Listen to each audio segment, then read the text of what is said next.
Hello welcome back to my YouTube channel. അപ്പോൾ നമുക്കിന്ന് golden fabric painting എങ്ങനെയാണ് ചെയ്യുന്നതെന്ന് നോക്കാം. ഇത് ഞാൻ ഒരു ബ്ലാക്ക് ക്ലോത്തിൽ ഞാൻ ഡിസൈൻ വരച്ചിട്ട് യെല്ലോ കാർബൺ പേപ്പർ യൂസ് ചെയ്ത് ട്രേസ് ചെയ്ത് എടുത്തിരിക്കുകയാണ്. നമ്മൾ ഗോൾഡൻ പെയിൻറ്റിങ് ചെയ്യുമ്പോൾ ഞാൻ കൂടുതൽ പ്രിഫർ ചെയ്യുന്നത് സ്റ്റെൻസിൽ ഡിസൈൻസ് ആയിരിക്കും. ഡിസൈനർ കുർത്തീസിൽ വരുന്ന foil print, golden foil print പോലെ തന്നെ നമുക്കിത് വീട്ടിൽ ഗോൾഡൻ പെയിൻറ്റ് വെച്ചിട്ട് നമുക്കിത് ചെയ്തെടുക്കാവുന്നതാണ്. ഈ ഗോൾഡൻ പെയിൻറ്റിങ് ഡാർക്ക് കളർ ഫാബ്രിക്കിൽ ചെയ്ത് കഴിഞ്ഞാൽ നല്ല ഭംഗിയുണ്ടാവും. അപ്പോൾ നമുക്ക് നോക്കാം. ഇതിനു വേണ്ടി ഞാൻ എടുത്തിരിക്കുന്നത് ഫെവിക്രിലിൻ്റെ പേൾ മെറ്റാലിക് കളറിലെ ഗോൾഡാണ്. ഇതിപ്പോൾ ഞാൻ എടുത്തിരിക്കുന്നത് പേൾ മെറ്റാലിക് ഗോൾഡാണ്. ഇതിൻ്റെ തന്നെ copper shade, silver shade, bronze shade available ആണ്. പിന്നെ ഈ ഗ്രീൻ പോലത്തേത്, ബ്ലൂ, പിങ്ക്, അങ്ങനെ എല്ലാ കളേഴ്സും pearl colours, metallic colours available ആണ്. ഇത് നമുക്ക് ബോക്സിലും ഒരു സെറ്റ് ഓഫ് ബോക്സായിട്ടും ഇത് അവൈലബിൾ ആണ്. അല്ലാതെ സെപ്പറേറ്റ് ഓരോ ബോട്ടിലും നമുക്ക് മേടിക്കാം. ഇതിൻ്റെ പ്രൈസ് വരുന്നത് 25 റുപ്പീസാണ് 10 ml ബോട്ടിലിന്. ഈ മെറ്റാലിക് ഗോൾഡ് ഇത് പെയിൻ്റ് ആയിട്ട് തന്നെയാണ് ഇത് വന്നിരിക്കുന്നത്. അല്ലാതെ നമുക്ക് ഗോൾഡ് പൗഡറായിട്ട് മേടിക്കാൻ കിട്ടും. അങ്ങനെയാണെങ്കിൽ നമ്മളൊരു സെപ്പറേറ്റ് ഈ ഫെവിക്രിലിൻ്റെ തന്നെ ബൈൻഡർ എന്ന് പറഞ്ഞ് ഒരു ബോട്ടിൽ കിട്ടും. അപ്പോൾ ഇത് രണ്ടും കൂടെ മിക്സ് ചെയ്ത് വേണം നമ്മൾ യൂസ് ചെയ്യാനായിട്ട്. ഇതിപ്പം റെഡിമെയ്ഡ് പെയിൻറ്റ് തന്നെയാണ്. ഇതിപ്പോൾ പൗഡറാണ് നിങ്ങൾക്ക് കിട്ടുന്നതെങ്കിൽ അത് ഇതുപോലെ ഒരു ബൈൻഡർ വെച്ച് മിക്സ് ചെയ്തിട്ട് യൂസ് ചെയ്യാവുന്നതാണ്. ഇത് ചെയ്യാൻ വേണ്ടിയിട്ട് ഇത് റിഗർ ബ്രഷ് എന്നാണ് ഈ ബ്രഷിൻ്റെ പേര്. ഇത് 0 സൈസിലുള്ള ഒരു റിഗർ ബ്രഷാണ് ഞാൻ ഇത് ചെയ്യാൻ വേണ്ടി യൂസ് ചെയ്യുന്നത്. പിന്നെ ഫില്ലിങ് ചെയ്യാനായിട്ട് വേറൊരു 0 സൈസിലുള്ള ഒരു ഇച്ചിരി ബ്രോഡ് ബ്രഷും ഞാൻ യൂസ് ചെയ്യുന്നുണ്ട്. അപ്പോൾ ഞാൻ ബ്രഷ് ഒന്ന് വെള്ളത്തിൽ ഡിപ്പ് ചെയ്തിട്ട് ഒന്ന് ഡൈല്യൂട്ട് ചെയ്യുന്നുണ്ട്. നിങ്ങൾക്ക് വേണമെങ്കിൽ മാത്രം മതി. ഒന്ന് നമ്മുടെ കംഫർട്ടിനനുസരിച്ച് ഒന്ന് ലൂസാക്കി എടുക്കുന്നതേ ഉള്ളൂ. അപ്പോൾ ഈ പാർട്ടൊക്കെ ചെയ്യുമ്പോൾ ആദ്യം നമുക്ക് ഔട്ട്ലൈൻ ചെയ്യാം, എന്നിട്ട് നമുക്ക് ഫില്ല് ചെയ്ത് കൊടുക്കാം.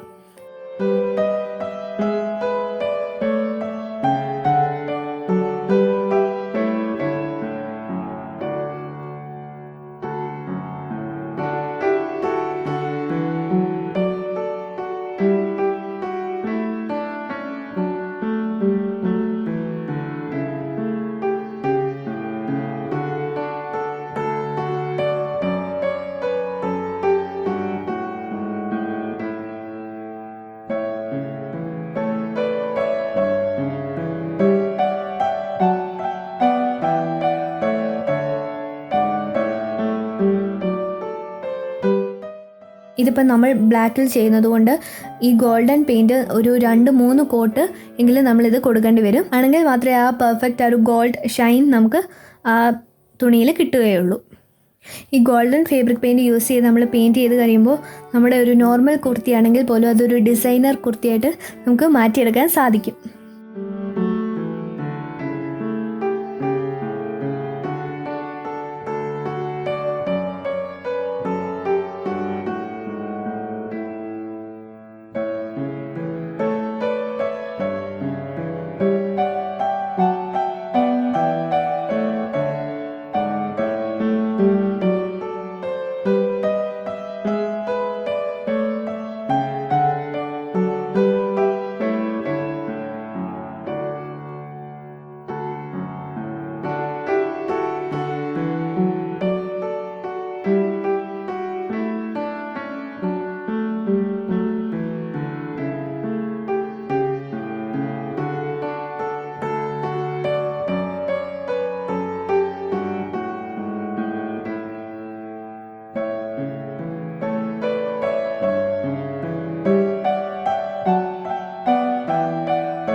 അപ്പോൾ ഇതാണ് ഇതിൻ്റെ ഫൈനൽ ലുക്ക്.